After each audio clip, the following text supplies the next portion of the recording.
Leemos juntos el pasaje de esta tarde, Hechos capítulo 26, versículos 15 al 23. Hechos 26, 15 al 23. Leo yo primero el primer versículo y después leen el siguiente ustedes. Entonces yo dije, ¿quién eres, Señor? Y el Señor dijo, yo soy Jesús a quien tú persigues. Pero levántate y ponte sobre tus pies, porque te he aparecido para esto, para constituirte ministro y testigo de las cosas que has visto de mí y de aquellos en que te aparecerán a ti. Versículo 17. Yo te libraré del pueblo y de los gentiles a los cuales ahora yo te envío, para abrir sus ojos, para que se conviertan de las tinieblas a la luz y del poder de Satanás a Dios, para que reciban perdón de pecados y una herencia entre los santificados por la fe en mí.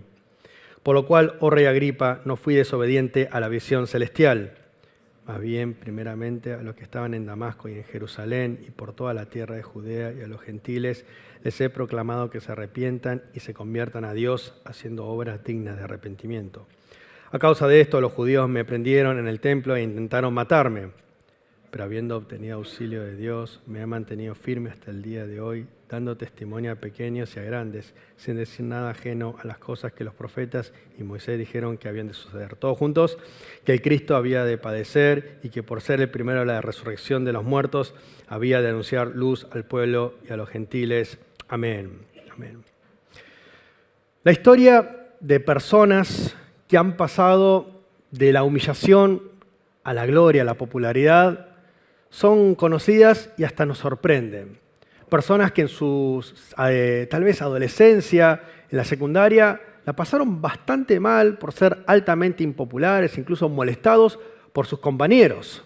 Tenemos el caso, por ejemplo, de Jennifer Lawrence, que hoy es amada, admirada, incluso siendo modelo para un montón de chicas que quieren ser como ella. Y no obstante, cuando ella estaba en la secundaria, ella sufrió un montón.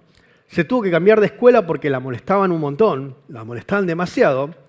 Y dice que en una ocasión ella la obligaron a repartir invitaciones de un cumpleaños al cual ella no fue invitada. Eso es pasarla mal, entre otras cosas. Y no obstante, como dije recién, pasó de la impopularidad a la gloria, de la humillación a ser una persona admirada y amada por muchas personas. Hoy la historia es completamente opuesta porque pasó de la humillación a la gloria. Ahora, si sos vos del grupo que está ahí de los populares, de aquellos que están en el poder, que son amados y temidos, ¿te reducirías? ¿Te rebajarías? ¿Bajarías tu estatus y te convertirías en impopular a propósito? ¿Buscarías pasar de lo que estás ahí arriba a estar ahí abajo? Y si sucediera eso, ¿qué tendría que pasar para que pasaras de la gloria a la humillación? De ser una persona tal vez querida por los demás, a tal vez sufrir el desdén de los demás. Lo que vamos a ver acá en el pasaje de hoy, tenemos a Pablo que está en un momento de gloria, digamos, y no obstante, años después, incluso décadas, se encuentra en el punto tal vez más bajo de su ministerio. En el pasaje que leemos acá nos encontramos con Pablo teniéndose que defender frente al rey Agripa porque los judíos lo estaban acusando falsamente de provocar disturbios y atentar contra lo que era la paz romana que tan celosamente quería defender el imperio. Ahora Pablo se presta a dar testimonio frente a los magistrados romanos, frente a este rey. Y dice que en ese momento, cuando se defiende, afirma lo siguiente en los versículos 1 y 2. Entonces Pablo extendió la mano y comenzó su defensa. Me tengo por dichoso que haya de exponer hoy mi defensa delante de ti, oh rey Agripa, acerca de todas las cosas de las que soy acusado hoy por los judíos. Pablo, anteriormente conocido como Saulo, era de la, tal vez, élite del grupo llamado los fariseos, y probablemente una estrella en ascenso, si ya no lo era en aquel entonces. Lo vemos porque él era discípulo de Gamaliel, que es conocido por la historia como el maestro de los maestros en lo que son la teología judía.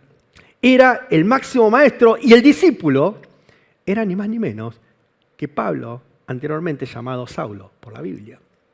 Tenemos que tiene un rol preponderante en perseguir a estos cristianos. Vemos que está ahí en la cúspide, en el grupo elite, otra vez, de los judíos. Y que no obstante, posicionándose como un gran líder, hoy nos encontramos que es perseguido por aquellos que tal vez lo amaban en aquel entonces.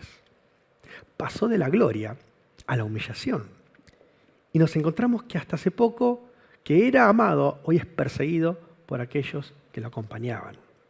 Lo interesante de todo esto es que Pablo había pasado de ser popular, entre comillas, a impopular de manera voluntaria, por motus propios, podríamos decir.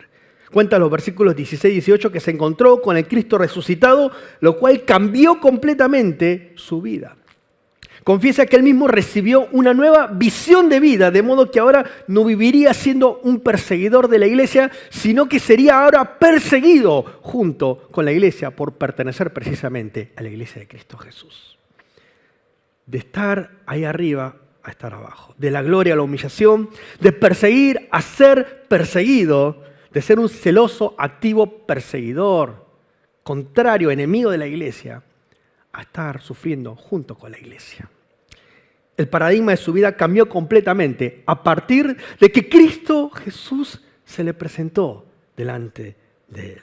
Y es que la resurrección nos invita a un cambio total del paradigma de nuestra vida. Y cuando hablo de paradigma, hablo de prioridades, de deseos, de anhelos que tenemos ciertas formas de entender cuáles son las cosas importantes y ahora, a partir de Cristo, muchas de ellas quedan en la nada para tener otras prioridades. Cristo se encuentra arriba en nuestras prioridades porque la resurrección es un llamado a cambiar el paradigma de vida y la resurrección cambia paradigmas. Y lo que vamos a ver hoy es que a través de la vida de Pablo vamos a notar cómo la resurrección cambia esto de que ahora somos llamados a estar de derrota a victoria.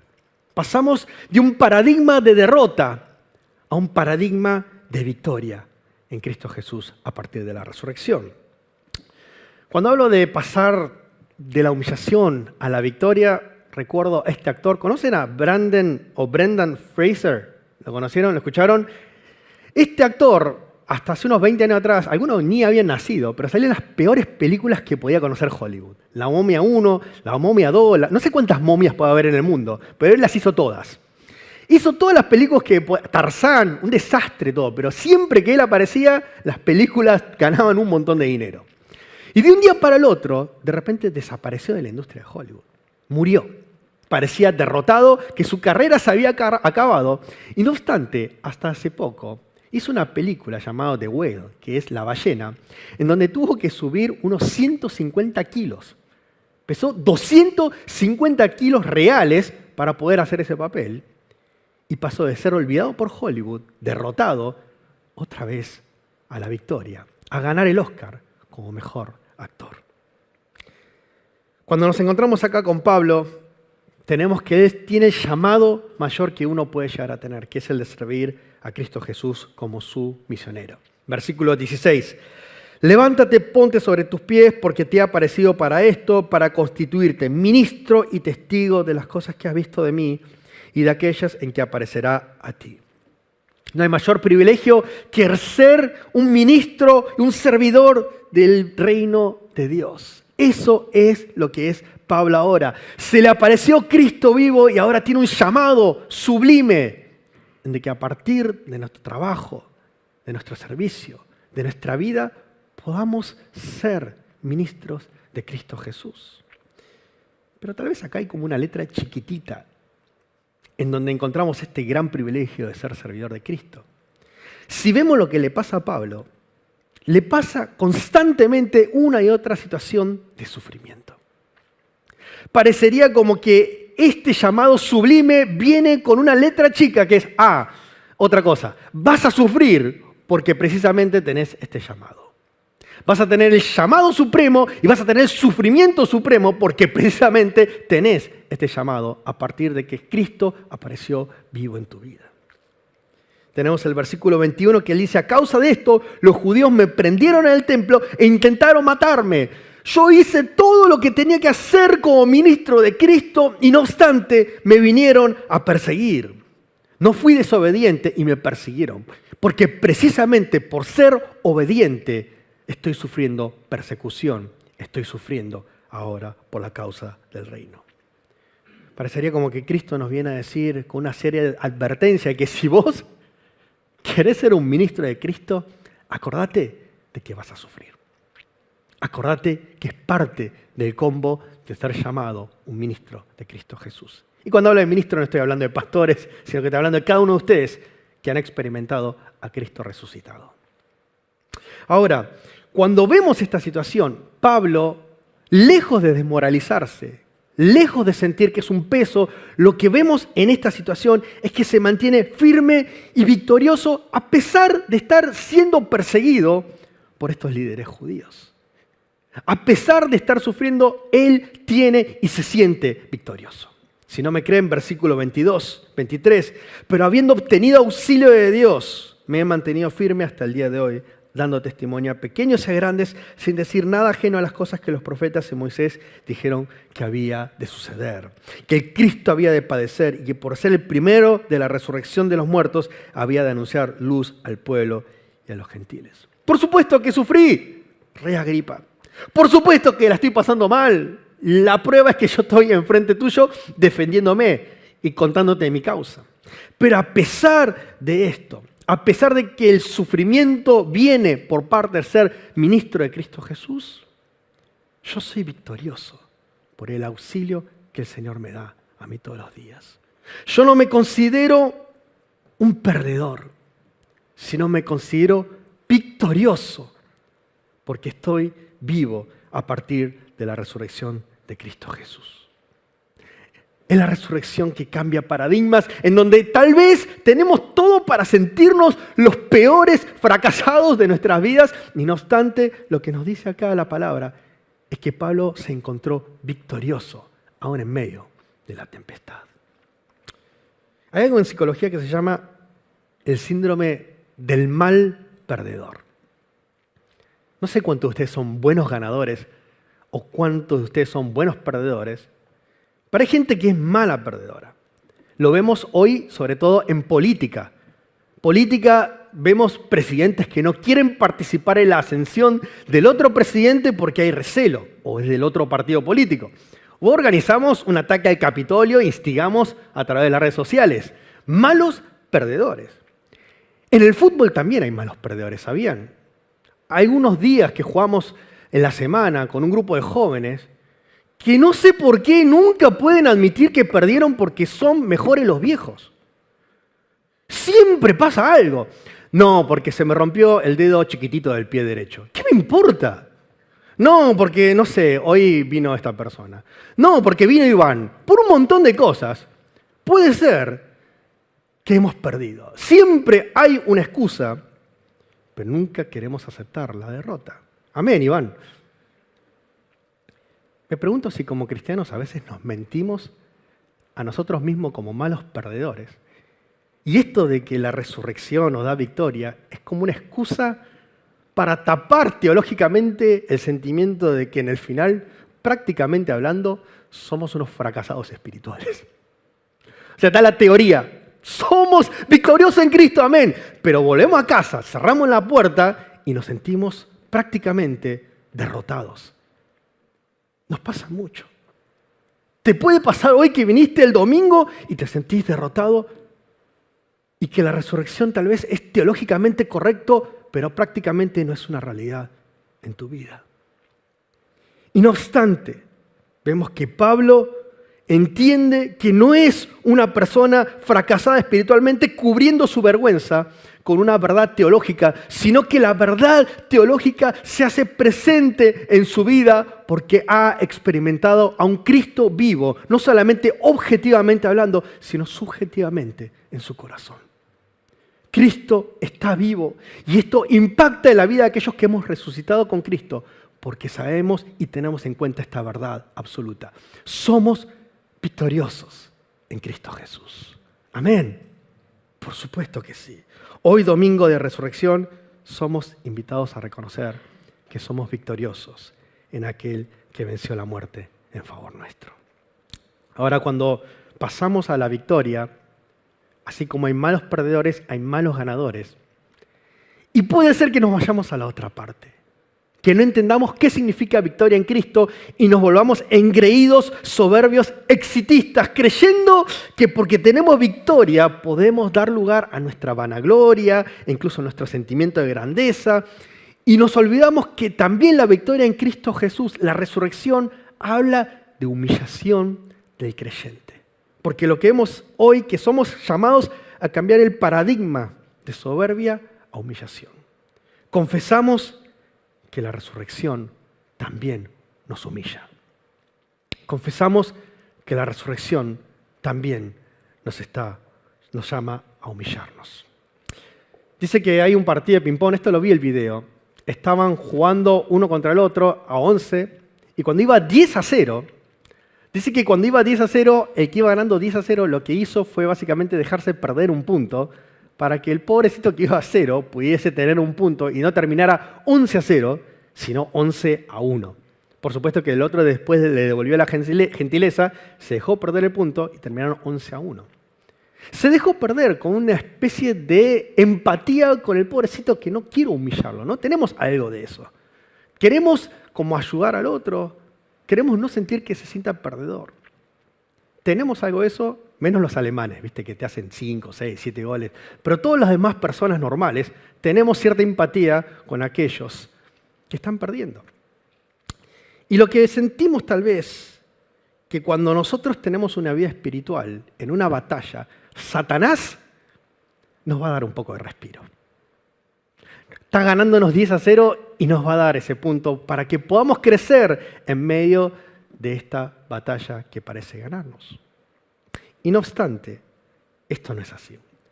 Porque Pablo experimentó constantemente una prueba tras otra, porque el enemigo estaba queriendo derrotarlo sin querer darle margen para que se sintiera victorioso. Satanás no va a descansar para darnos un poquito de margen para que nosotros podamos crecer. Dice acá otra vez en el versículo 22, habiendo obtenido auxilio de Dios, me he mantenido firme hasta el día de hoy. ¿Qué significa? Que si no experimenté en mi vida el auxilio, la intervención de Dios en mi vida, yo hoy sería una persona que ha fracasado. Pero Pablo, porque experimentó el auxilio de Dios, ha podido declararse victorioso cuando el enemigo lo quería atacar, cuando lo quería humillar. Cuando dice que experimentó o obtuvo auxilio, este verbo habla de un agente que no soy yo, no puedo hacer yo esto, sino que tiene que venir de afuera la ayuda para poder vencer esto. Y ese para nosotros es Cristo Jesús. Hoy tenemos victoria y por eso sabemos que no somos humillados espiritualmente por el enemigo, porque tenemos la ayuda de nuestro Señor en cada camino que nosotros tenemos. No obstante, a pesar de que Cristo nos protege de la humillación espiritual del enemigo, y por eso podemos tener certeza de que estamos creciendo espiritualmente hoy, vamos a ver que a pesar de eso, sufriremos humillación terrenal. Vamos a sufrir humillación terrenal en esta vida porque a partir de experimentar el encuentro con Cristo Jesús, somos humillados. Precisamente porque seguimos los pasos de Jesús, que fue humillado. Porque Cristo Jesús fue humillado y porque yo camino los pasos de Cristo, yo voy a ser humillado en esta tierra. Voy a sufrir humillación terrenal. Pablo reconoce que Cristo Jesús caminó en esta vida y antes de la resurrección tuvo una vida de dolor, sufrimiento y humillación.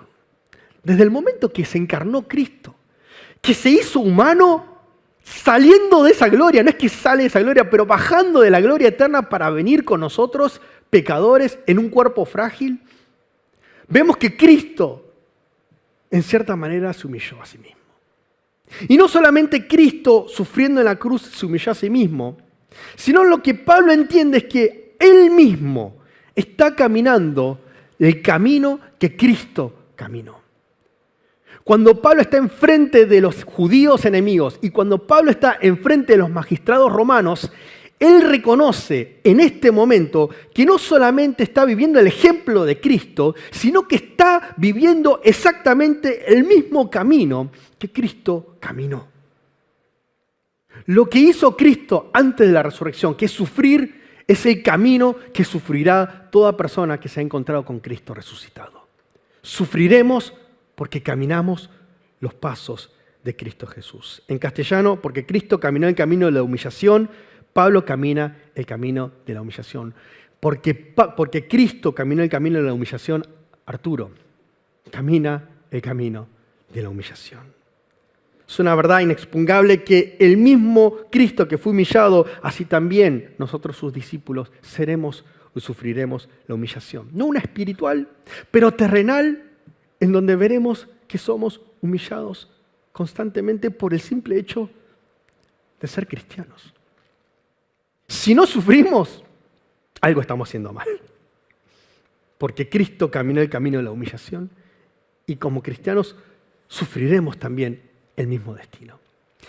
Y esta terrible afirmación teológica tiene un regalo, porque es precisamente a partir de la humillación, el camino que caminamos del sufrimiento, que nos da la certeza de que tenemos victoria. Porque Cristo caminó en sufrimiento para desembocar en la victoria de la resurrección. Nosotros entendemos que nuestro camino terrenal de humillación terrenal tiene final en la resurrección de Cristo Jesús y en la nuestra. Somos victoriosos porque precisamente somos humillados en esta tierra. La victoria y la humillación están tan íntimamente ligados que no se pueden separar.